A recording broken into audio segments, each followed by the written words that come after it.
Hello. APPSC group 2 నియామక పరీక్షలో రెండవ దశ మొదలైందని చెప్పవచ్చు. మెయిన్స్ పరీక్షకి అతి త్వరలో పరీక్ష నిర్వహించనుందనవల్ల ఏపీపీఎస్సీ తన వెబ్సైట్లో ఈరోజు అభ్యర్థులని ఉద్యోగ ప్రాధాన్యతా క్రమాలను నిర్ణయించుకోమని సూచించడం జరిగింది. ఆ పరంపరలో ఏ ఉద్యోగాన్ని ముందు పెట్టాలి, తర్వాత స్థానంలో ఏది పెట్టాలి అనే దాన్ని కొన్ని అంశాల ప్రామాణికంగా ఎప్పుడైనా మనం నిర్ణయిస్తాం. ముఖ్యంగా చెప్పాలంటే ఆ ఉద్యోగంలో పదోన్నతులు ఎలా ఉన్నాయి, జీతభత్యాలు ఎలా ఉన్నాయి, దాంతోపాటు సామాజిక గుర్తింపు ఎలా ఉంది అనే విషయాన్ని మనం ప్రామాణికంగా తీసుకోవాలి.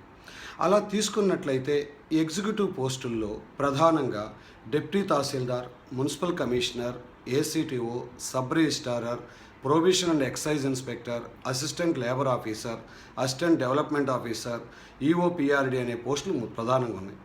వీటిలో ప్రధానంగా సేవా దృక్పథం చూసినా, సామాజిక గుర్తింపు చూసినా, లేదా ఇతరత్ర పదోన్నతులు ఇలాంటి వాటిని మనం చూసినప్పుడు ముఖ్యంగా డిప్యూటీ తహసీల్దార్ పోస్ట్ అనేది ముందులో పెట్టడం అనేది ఆలోచించదగిన విషయం.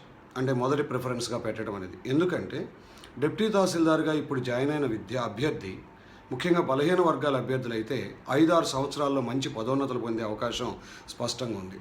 అలాగే ఇతర వర్గాలకు చెందిన అభ్యర్థులకు కూడా సామాజిక గుర్తింపు కానివ్వండి, లేదా భవిష్యత్తులో డిప్యూటీ కలెక్టర్ అయ్యే అవకాశాలు ఇలాంటివన్నీ పరిగణలోకి తీసుకుంటే మొదటి ప్రాధాన్యత డిప్యూటీ తహసీల్దార్కి ఇవ్వచ్చు.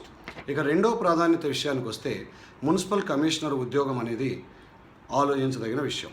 దీని జీతభత్యాలు కానీ, లేకపోతే సేవ చేసే అవకాశం కానీ, తర్వాత తదనంతరం మున్సిపల్ కమిషన్లో డిఫరెంట్ గ్రేడ్స్లో పదోన్నతులు పొందే అవకాశం కానీ దీనిలో బాగున్నాయి. ఇక మూడో ఉద్యోగానికి వస్తే ముఖ్యంగా మహిళలు పెద్ద స్ట్రెస్ లేకుండా కూల్గా జాబ్ చేయాలి అనుకుంటే ఏసీటీఓ ఉద్యోగాన్ని పరిశీలించవచ్చు. ఈవెన్ చాలామంది మహిళలు ఆ మున్సిపల్ కమిషనర్గా, డిప్యూటీ తహసీల్దార్గా ఆ శ్రమంతా పడే బదులు దాని బదులుగా అసిస్టెంట్ కమర్షియల్ ట్యాక్స్ ఆఫీసర్గా కొద్దిపాటి గృహ పనులు చేసుకుంటూ అదేవిధంగా ఈ ఉద్యోగ ధర్మాన్ని కూడా నిర్వర్తించే అవకాశం ఉంది. కాబట్టి అంత రిస్క్, ప్రెషరు పడలేమనుకున్న అభ్యర్థులు ఏసీటీఓని ముందు ప్రిఫరెన్స్ ఇవ్వటం కూడా ఆలోచించదగినటువంటి విషయం. లేదు కాస్త ప్రెషర్ వీటి తట్టుకోగలమంటే ఇందాక మనం చెప్పినట్టుగా డిప్యూటీ తహసీల్దార్, మున్సిపల్ కమిషనర్ ఉద్యోగాలకు ప్రాధాన్యత ఇచ్చిన తర్వాత మూడో స్థాయిలో ఈ ఏసీటీఓ పోస్టును పెట్టుకోవచ్చు. ఇక నాలుగో స్థానంలో సబ్ రిజిస్ట్రార్ పోస్ట్ ఆలోచించదగింది. అలాగే యువకులైనట్లయితే assistant excise sub inspector post కూడా నాలుగో స్థానంలో ఆలోచించదగింది. కాబట్టి సబ్ రిజిస్ట్రార్ పెట్టాలా, అసిస్టెంట్ ఎక్సైజ్ సబ్ ఇన్స్పెక్టర్ పెట్టాలా అనేది వాళ్ళ అభిరుచులకు అనుకూలంగా అభ్యర్థులు నిర్ణయం తీసుకోవాల్సిన అవసరం ఉంది. ఇక ఆ తర్వాత స్థానంలో అసిస్టెంట్ లేబర్ ఆఫీసర్. పెద్దగా పదోన్నతులు ఉండవు, కానీ బాల కార్మికత సమాజంలో కొన్ని న్యాయాలు చేయడానికి ఇది మంచి అవకాశం కల్పించే పోస్టు. కానీ పదోన్నతుల విషయం మాత్రం 1-2 సార్లు ఆలోచించుకోవాలి. ఎందుకంటే పెద్ద ప్రాధాన్యత క్రమంలో ఈ పోస్ట్ ద్వారా పదోన్నతులు రావటం లేదు. అలాగే అసిస్టెంట్ డెవలప్మెంట్ ఆఫీసర్, హార్టికల్చర్ తర్వాత స్థానంలో పెట్టదగింది. అలాగే ఆఖరిగా ఈ ఈఓపిఆర్డి, దీనిలో కూడా పదోన్నతులు నామమాత్రంగా ఉండటం వల్ల అభ్యర్థులు చాలా నిరుత్సాహంగా కనిపిస్తున్నారు.